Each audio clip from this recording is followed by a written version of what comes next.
Thank you, Lou. You know, this evening, ladies and gentlemen, you've heard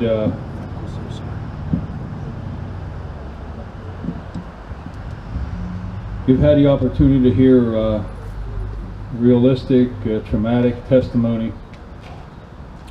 And to tell you the truth, I've been more than impressed with what I've heard.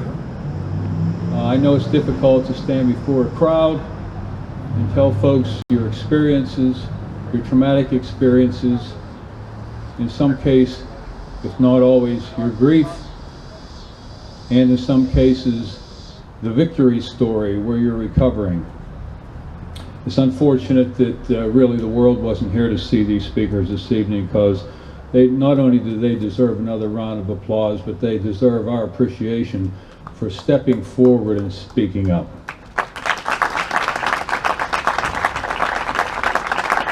I want to thank Lou. I guess it's been, I don't know, Lou, 3 weeks ago or somewhere around there where he first contacted me and recognized International Overdose Awareness Day. And I know it's a very, very personal thing to him. And I know I have friends here that have experienced the grief, the traumatic experience of doing what no human being ever wants to do, and that's bearing a child. And when you do that because of drug addiction, I'm sure the trauma lingers and lingers and lingers and lingers.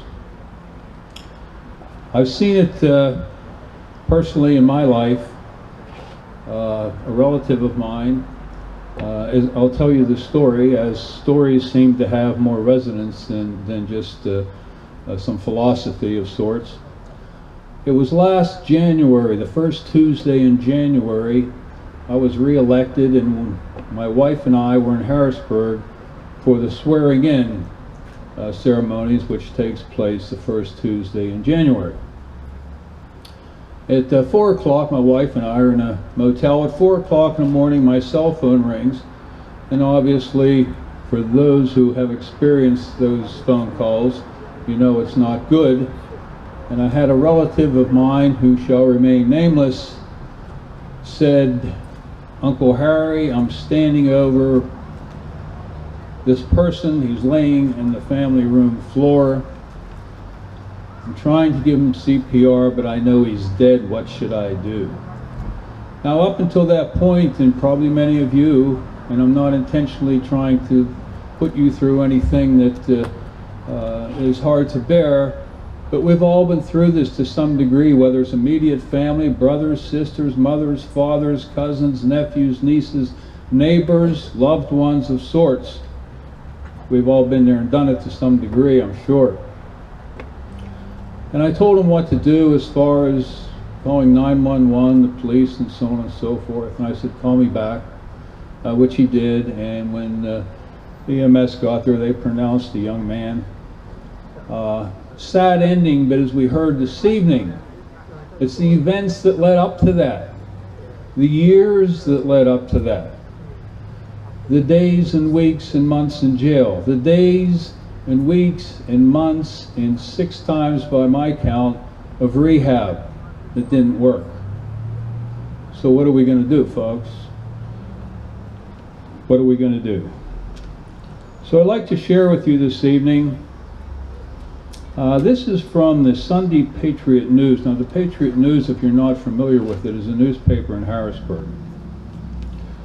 And on December the 14th of 2014, they put a special edition in their newspaper, which says, "The heroin and painkiller crisis in central Pennsylvania." Now remember, this is Harrisburg, so the central Pennsylvania reference is in their part of the country.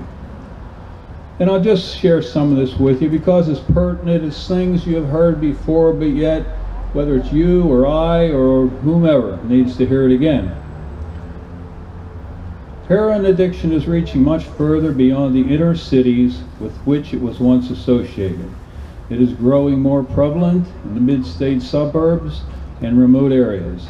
Experts say most people who use heroin first become addicted to prescription painkillers. It's a crisis that spans racial, financial, educational, and geographic boundaries. It affects everyone, said the York County coroner. The state estimates that 1 in 4 Pennsylvania families is touched by heroin and painkiller abuse. Addicts who seek help face steep barriers to effective treatment, and the lack of needle exchanges means blood-borne diseases continue to spread. Today we share the stories of addicts, families, and advocates who have struggled with this epidemic. The goal is to call attention to the growing problem and let others know that they are not alone. In that last paragraph, much of that has been repeated this evening. But in a case like this, repeating needs to be done. It goes on in here, and I'm sure most of these subtitles are going to strike many of you through your experiences. It reads, "The casualty of addiction," and the family is interviewed. It reads, "We live with it in solitude," and the family's experiences are in script.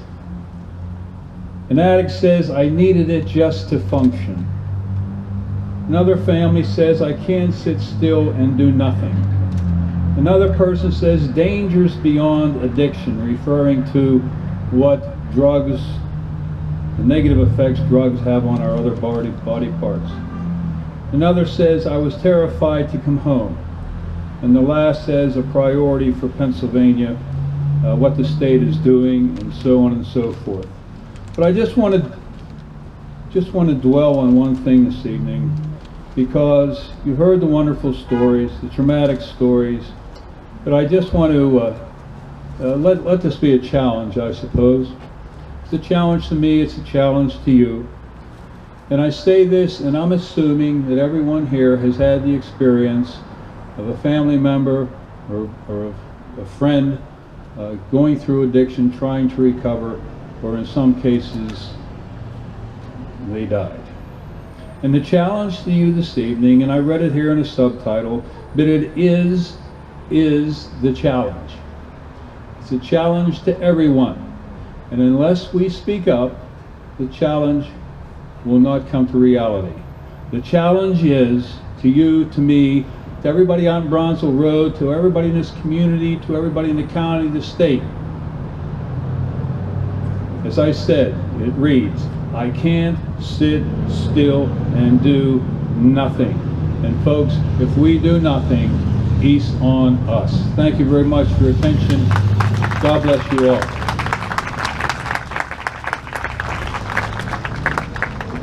That is so right.